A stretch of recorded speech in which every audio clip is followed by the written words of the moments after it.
Informasi lain, saudara, dihubungi untuk mengevakuasi ular, tim damkar justru diminta oleh penelpon agar menagih utang. Informasi ini sekaligus mengingatkan masyarakat menghubungi damkar sesuai tugas dan pokok fungsi, bukan untuk hal lain. Tim pemadam kebakaran Tangerang Selatan, Banten bergegas menyiapkan peralatan saat menerima laporan warga yang menemukan seekor ular di rumahnya.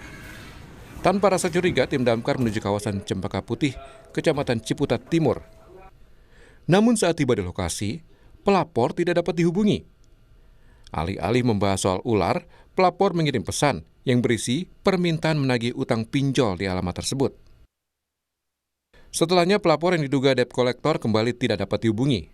Tim damkar mengaku kesal dan kecewa lantaran pelapor sudah melecehkan profesinya. Setelah kita konfirmasi, kita telepon, dikatakan bahwasannya di rumah tersebut hanya ada istrinya saja. Jadi si pelapor tidak berani atau tidak mengirimkan gambar, foto atau video seperti itu.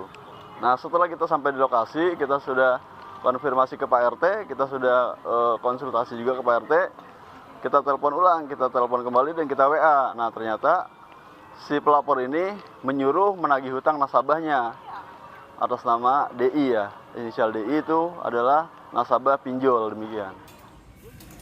Tim damkar meminta masyarakat tidak menganggap remeh laporan yang dibuat melalui nomor darurat. Berkaca kasus ini, damkar akan melakukan verifikasi ulang soal laporan pertolongan yang masuk. Eka Marlupi, Kompas TV, Tangerang Selatan, Banten.